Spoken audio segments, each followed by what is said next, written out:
going Okay. back real quick to Yeah. challenging yourself. When I challenged myself, then Mm, 28 days, I was all over the place with my mm. posts. Yeah, these But 28 days. Let's talk about these yeah, 28 days. so I was just posting. I was all over the place. There was no rhyme or reason. There was no Mm, strategy. But what it did was teach me how to be consistent, teach me the times to post, and it got me good with editing. I was better mm. editing my videos because I did it So much. You did one or it two every day? videos for 28 days straight. Wow. So, and I like to challenge myself. I'll do no bread challenges. I'll do um all different types of challenges. Yeah. But this was a social media challenge that I did. Just to see if Mm. I could do it. I did it and it helped And you did. because I was able to practice. You're practicing every day. Yeah.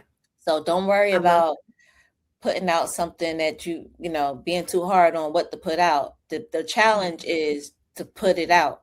Just So I put it was out. doing voiceovers, I was doing funny stuff. I was Wow. Yeah, I and then remember it. and Great then it content. makes you and then it makes you get to a point to where dang, I don't know what to post. And then you Mm. just end up coming up with something. And it always fell back on education. Like I can always Mm. teach something. Yeah. So if I ain't have Yeah. something to post that day, I would Yeah. just do something where I'm teaching something. Mhm. Yes. I love that. And that boosted your clientele, of course. Um, yeah, I'm sure because Yeah. In the long I run. got more reach of people who are looking for Right. locticians. Hmm. Right. Right. And then it also separated you from the rest because a lot of people can post um the style and Hmm. the after video, Yeah. but it you're different because you're posting educational information Hmm. before Yeah. the style, in between the style, Hmm. techniques, things like that. And Yeah. so that's what sets you above the rest, and it takes you out of the box and makes Yeah. you Kin Heritage. I guess so, right now. I guess so. I Yeah. love it. Okay, so let's move on. Let's talk a little bit about just how sweet ownership has changed your lifestyle. Like, just on the Mhm. personal side, have Yeah. you felt, because I know a lot of stressors come from having the open concept salon and the commission salon, and now you're in a suite, you're Yeah. by yourself. How does that It feel? feels like a vacation.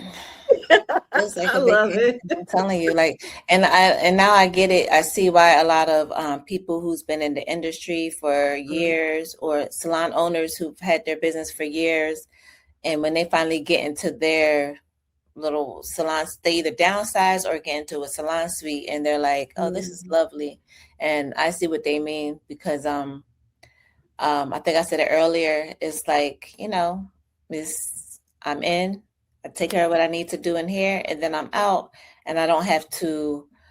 Don't get me wrong, I loved being a salon owner, especially Yeah. getting people right out of cosmetology school and training them up and showing them, the way to where they went and opened their own salons. That Oh, I was a love it. plus, but there is a lot of stress when working with people. Yeah. So, um, so I don't have to manage anybody.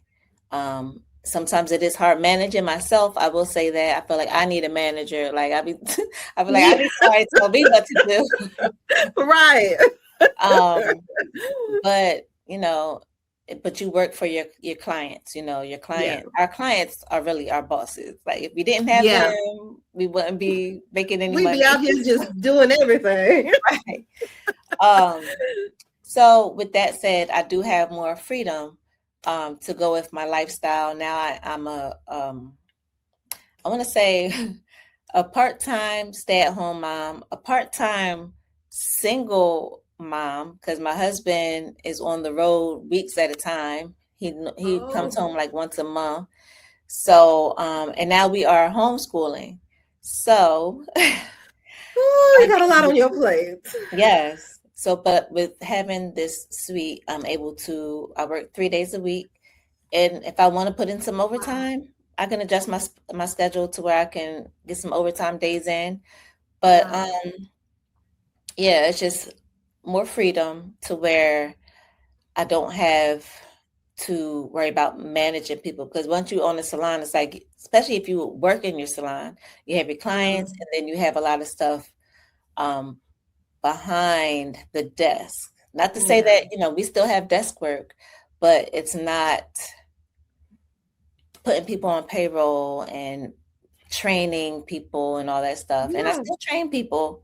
Now now I can train people from all over because I can do virtual training. Right. Um, but I can do that You on my found the time. balance. I could do that on my time when I want to do it. Yeah. Yeah. Yeah. I love that. I love that. I love all of that. I love the 3 days a week. Yeah. Did it take you a while to get to that point, or was that just like a decision? Like, okay, I'm taking it down to 3 days. That's it. So I went off of when I first, when I was building, because you have your seasons. So right now I'm Yeah. in that season. But when I was in the season of building, I was working 5-6 days a week to build up my clientele. And then I just went by what the numbers was looking like. Mm, So on those slower days, I was like, all right, I can cut them days out. And then yeah. for my Saturdays, I went to every other Saturday. And then now I do every sixth Saturday. I haven't done a Saturday in 2 months. So I know my clients are probably like, what's going on? Yeah. But it's like when you have a family, things change, and you want Yeah. to, like, for my two older sons, like, I feel bad sometimes because they were in the salon with us sometimes, but a lot of times I didn't see them because I was so busy running the Mm, business side of the salon and being in the salon for like 12 hours, that I missed a lot of stuff with them growing up. So now when I got to start over with Marley, with my 8-year-old, um I'm very much hands-on, and it's very different. But yeah. that's because my schedule allows that. Yeah. And we do have to, take that into consideration when we are raising Yeah. families. Yeah. Yeah. I agree with that. And I love that. I love that for you and for your family, Thank you. because people don't understand the responsibilities of a mother alone, Yeah. a wife and business owner. And Yeah. it's a lot, but it can be done. It can be done. And it says a lot about you. And what could make another person break apart is what lifts you up and makes you fight even harder. Yeah. So I love that. And we had we all have a phase where we have to hustle, and we Yeah. have to be out there, we have to grind hard, only to get to a point where we can relax. And Yeah. so maybe that's the season that you're in now. You're finally enjoying the fruits of your labor, Mm-hmm. working when you want, still Mm-hmm. with your family, still Yeah. getting that time. And it's a good balance. And Yeah. you're still doing everything that you love doing. Everybody's got time, everybody's got a piece of you. And I Yeah. think that's beautiful. I think that's the goal. And I It still was have my hard for hustle. me. I still Yeah. have my hustle. I call them hustle weeks. I still have like Hmm. that's what I would consider overtime. Like if I, if Yeah. sometimes if I'm feeling too relaxed, I'll be like, all Yeah. right, let me open my books up Yeah. a And couple you more have that days. flexibility. Yeah. Yeah. Yeah. I love that. And Hmm. you're in charge of Yeah. your days, your weeks, your schedule, And everything. that's what being a suite owner is. You are a business owner, Yeah. just renting space out of a building, but you are in charge of your schedule, all of that. On the same token, though, it's like, like I said earlier, our clients are our bosses. So you have to Yeah. learn how to, customer service has to be a big thing. Yeah. Because you don't want to be one of them suite owners that have bad customer service, and then now you're losing clients and you still got to make rent. Yeah. So, Let's talk about it. How yeah. important do you think customer service is to running your business? How can you have a business with no customers? So, and the type of customers that you want to attract, I don't know about you, but I'm able to work 3 days a week because of the type of customers that I attract. So if I was like these stylists they be talking about on the internet, do you think they would be coming to me? No. And then I would have to charge lower prices to try to attract anybody now just so that I can make rent. Yeah. And then I'll be stressed. And that's a real thing. That's a real thing right there. That's a real thing. Because that rent still needs to be paid at the end of the week. Yeah. Yeah. The landlord don't want to hear, oh, so-and-so canceled on me because I canceled on them last week because I did a no-show on them and took their deposit. So you have to know customer service, be the customer. And what I've learned is a lot of times people don't know good customer service because they don't go out anywhere. They don't experience things. They don't go to luxury hotels or spas or anything like that to see how, I guess Chick-fil-A maybe. Chick-fil-A might be the only luxury where they ask for your name. No, but no, we have to go out there and experience and be like, I'm worth it. I'm worth being treated right. Yeah. And our clients are too. Yeah. Being treated, respecting people's time, communicating, all of that. So if you're I don't want to be advertising up in here, but if you are a new stylist who wants to learn about good customer service, I'm sure either me or Raina can have a one-on-one with you. Yes. Go over everything that the clients are looking for. That's one of the biggest things. And not even in the beauty industry, in restaurants, in hotels, any kind of hospitality. If the customer service is lacking, it can destroy your whole business. And you can't be in the beauty industry and expect longevity if you're not providing great customer service. Yeah. You never want a bad reputation attached to your name. No. Because as soon as somebody, honestly, if I am considering going to a salon, let's say, and all I hear or see are reviews saying, oh, the customer service is bad, I'm probably not gonna go. No. And I mean, unless the price is so low, it's like, oh, well, I'll just suffer through it. Right. But no, if you want to truly, no, if you really want a truly good experience and enjoyable experience, and I look at it like this. I'm not the best loctician. And people can go anywhere to get their locks done. They can go anywhere to get a haircut. They can go anywhere for a silk press. But why are they coming to you? Yeah. That's a great question. I've never prided myself on being the best loctician. I have a lot of experience. I know stuff about locks. I do. Yes. But I know other people that know the same stuff. Yeah. But, the customer likes to come to you because of how you treat them, how you make them feel, and the environment that you provide and create for them. Yeah. Yeah. That's honestly the truth. Yeah. And what I like to just say is I like to provide the experience that I would want. And that's just the golden rule that we all were taught when we were kids, like treat other people as you would want to be treated.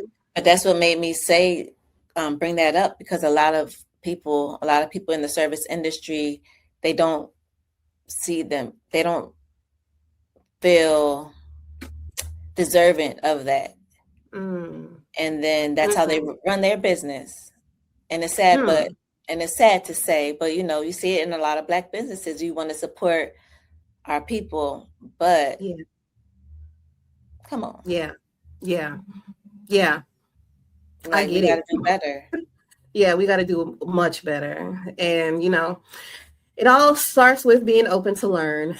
Yes. Open to learn, open to change, open to do better. Want to make that change. Yeah, that's look in the mirror. Okay. So,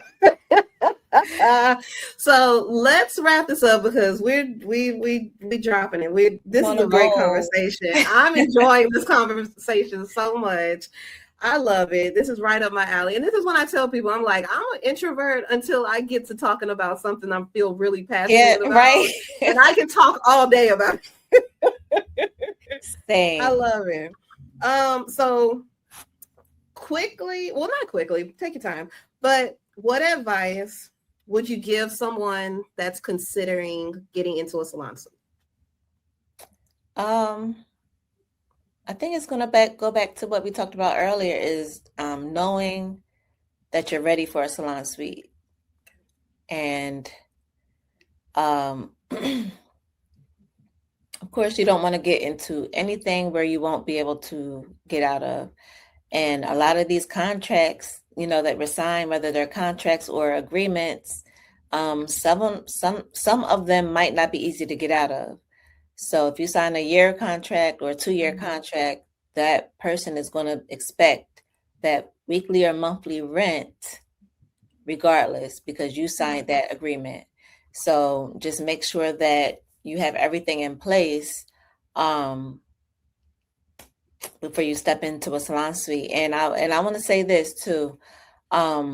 Say you're at a place and you know how our clientele be bigging our head up, like they be souping us up sometime, right? Yeah, they do.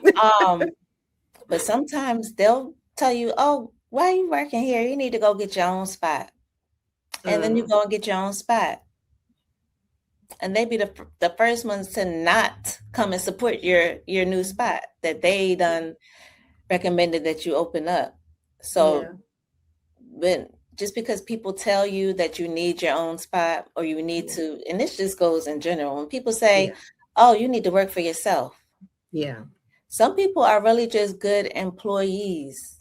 Yes. Some people are not, they're not good, what's it called? What are we? They don't, kind of they're not good on their own. But what's it called? Whether you're an independent contractor, they're just not good at working for themselves. Gotcha. And you're not going to make it that way if you're not disciplined enough to, or motivated enough to be a good service provider to where you can be on top of everything to make rent and make the business grow. Because that's another thing. You don't want to just get into a suite and then you're just stagnant, doing the same thing, numbers every day. You want to keep progressing and growing too. So, but nobody's going to be able to do that for you. We have to do that for ourselves. Yeah. But when you work for a company or you work under somebody, you have that, in a way, that's freedom too. Yeah. That's freedom too. So you have to know yourself. Some people are natural born entrepreneurs and some people are real good employees, and there's nothing wrong with that. I don't know where we got into it, a thing where everybody has to go and work for themselves. Right. I think we're on a wave of entrepreneurship and everybody doesn't know fully what that entails, or it's not easy. It's not for everybody. I think people make it look easy, I guess, depending on what business or what field you're in.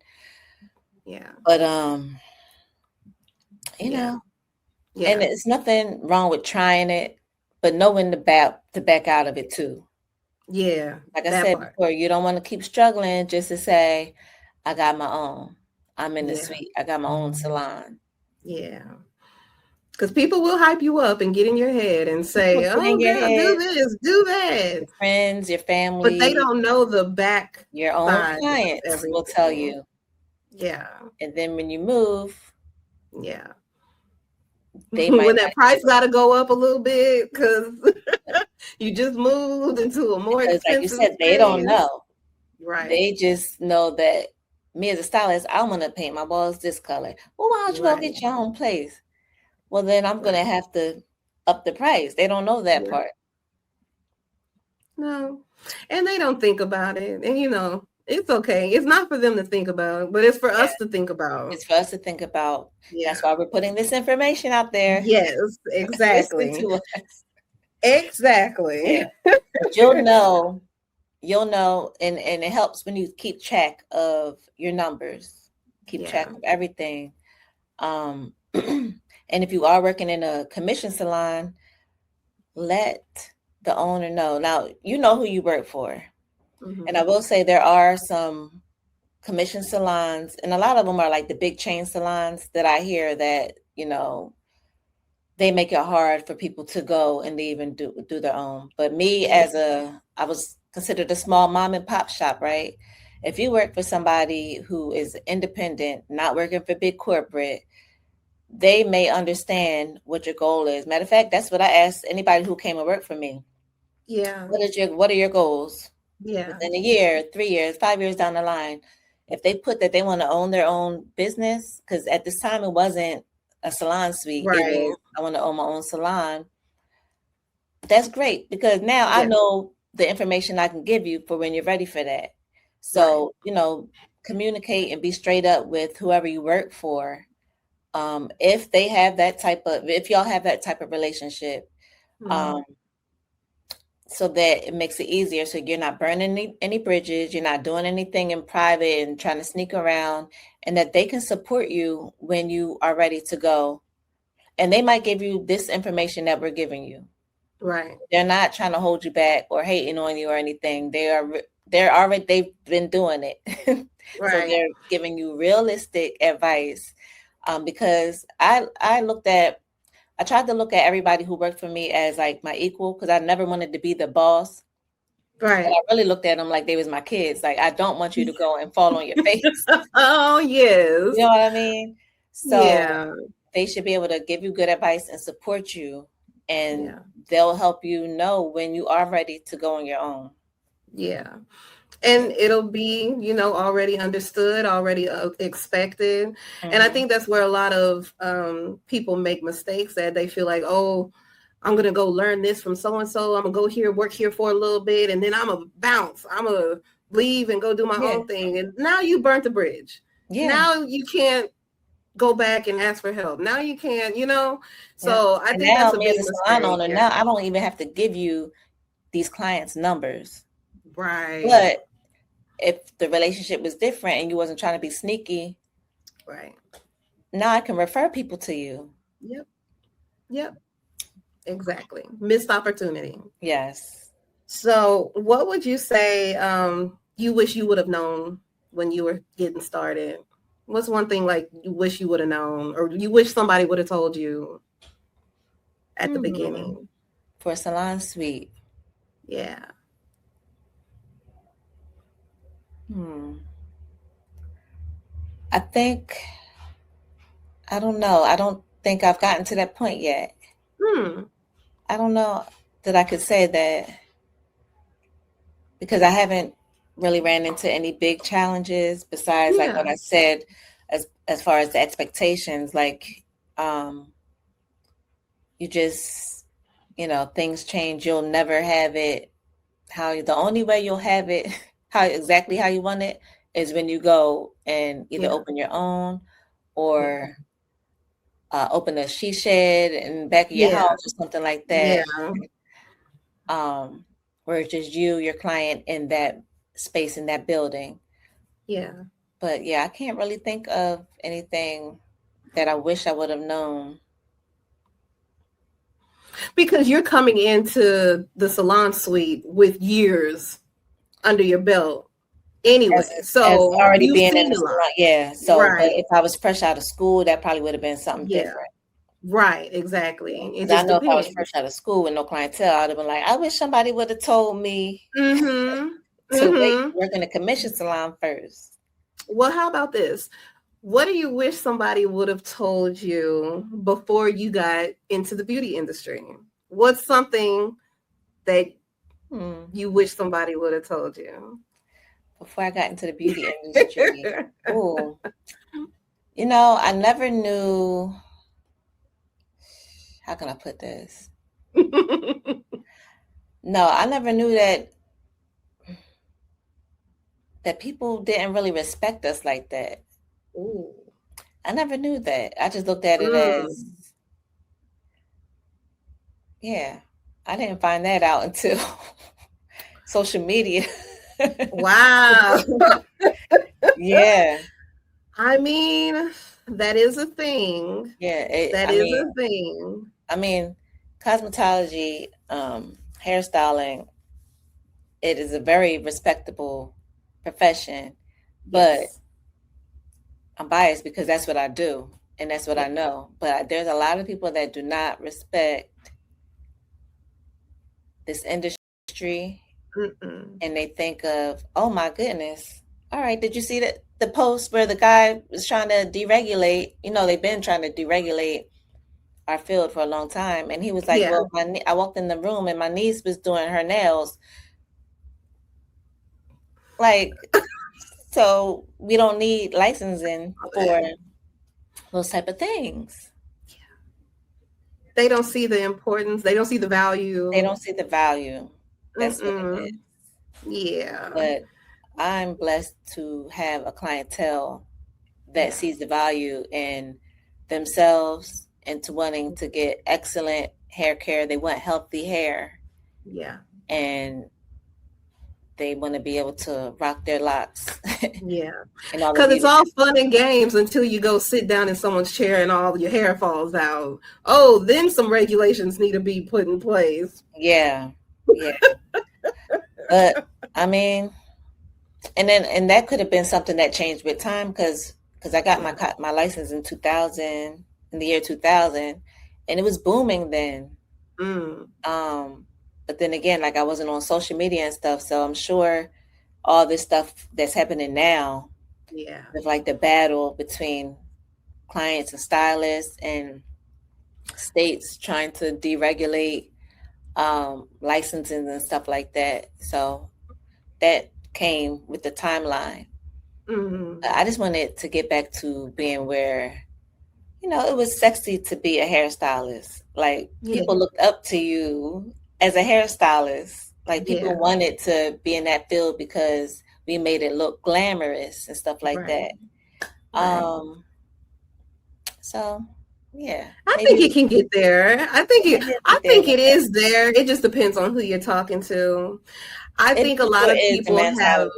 It is the mentality. It is, yeah. And I think a lot of people have been scorned. I think people have been through horrible, traumatic experiences, which has altered their view of hairstylists.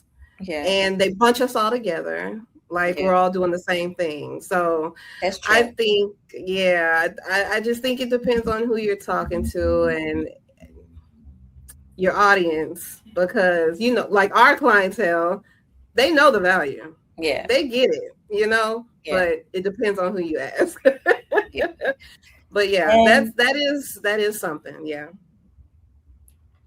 And I will say though that like moving here to Houston, one thing that made it easy for me to just niche down to locks because everybody and their mama and their grandmother has locks. Yeah. So, and that's fairly new. It is it? But going back to location, like if I was to move to another state to where maybe it wasn't, locks weren't as popular, or maybe a smaller state or a smaller city, it might have been different for me. I might still be doing braids or, you know, silk presses and stuff. True.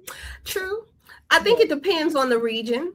Because I know down here it's very humid, so we look for styles where they're easier to maintain and manage. Because I only remember growing up getting our hair pressed and getting it straightened and everything, and then as soon as we walk outside, it just poops right up. So it never lasted. We would spend hours in the bathroom flat ironing each other's hair, and then as soon as we go outside, it's done. So that's when everybody started getting into braids, and then here comes locks changing the game, and now locks are the best thing since sliced bread. Everybody got them. I feel like you're a minority if you don't have locks. Right? And a lot of people want them, and a lot of people are curious about them, but and then they're still, like, locks aren't new. They're not new at all, but people have so many questions, and they don't know. And they're trending right now. Trends come and go, and this is there's different trends within the lock community. Right. Right. And then you have your handful of people that call themselves locticians, but they're not really educating, they're not teaching, they're just doing something they learned on a YouTube video. And now that person has questions and don't know where to go to get them answered. And then they go online looking for answers, and then that's when we have to come in and make the videos. And hopefully they find our videos, because we're in between a lot of the different confusing videos. But that's why I say it's up to the clients to use their judgment and discernment to be able to find their loctician, because like I'm done trying to teach other hairstylists and locticians, because they're going to do what they want to do. But ideally it's up to the client. So we have to educate the client on who to look for, what to look for. Because it can be very misleading, because you can do excellent work. You could be the cleanest, most precise loctician, do the nicest styles, or even hairstylist. Like, you could be do great work. But if your environment is lacking, if your customer service is lacking, if people don't feel comfortable in the space that you're doing your work, it's just, it's not going to go very well most of the time. So I think there's a lot to look for when looking for, a service provider. You want to check all the boxes, not just, they do great work, because that comes along with some other stuff. So I agree very much. All right, Vicky. What you're saying is, it don't matter how you decorate your suite, how many snacks you put up, how many wine and sodas and juices you put out. And that doesn't mean people are going to book with you. That doesn't mean people are going to continuously come back to you. You got to put in the work. You got to provide that experience. And a lot of people taught me when I first was in my first few years of being a loctician, is it's not about just doing locks or just having clean parts or what styles you can do. It's about the experience.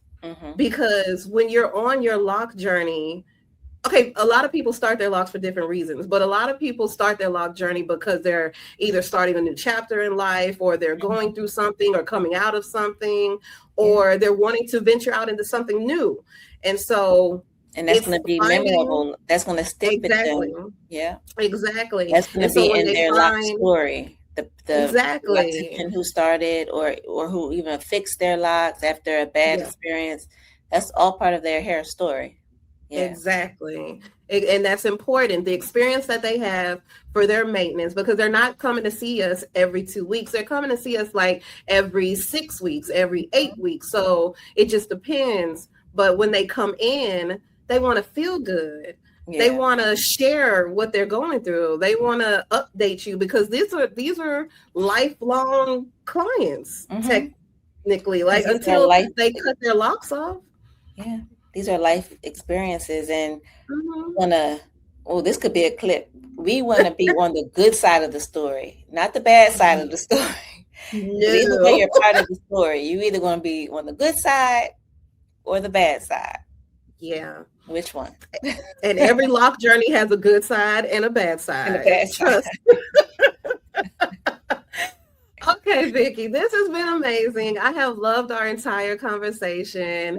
Thank you so much for your time today. Where can everyone find you? I am on Instagram at vicky.l.shelton. And I'm also on YouTube at Vicky Shelton. All right. Yes. Okay. Or you can And check out any my clients website, that are vickyshelton.com. okay, is that where clients can book with you as well? Yes, you can get through my Okay. booking link from my either Instagram or vickyshelton.com. Okay. Awesome. And is there anything else that you'd like to share with any aspiring suite owners or locticians? Um, Any final words? mm, I'm excited for this episode, and I'm more excited to see what's to come because I'm excited to be on one of the first episodes, but I know there will be plenty more after this. So I'm gonna be rooting for you, and I'm gonna be tuning in for sure. Thank you so much. You're We welcome. love you. We wish you success. We wish you all the best. Thank you. And let's leave in the comments any questions for Vicky, any feedback that you guys have after watching this video. Please let us know. We are here to help. We are here to give advice. Yeah. These are all real stories, Real real stories for real experiences, people. real people, and we only want to help everyone seeking out a salon suite or in a salon suite. And we thank you, everybody, for watching today. See you Bye. guys on the next episode. Bye. Peace. Don't forget to download your copy of the Salon Suite Success Guide, now available at lockfairy.com.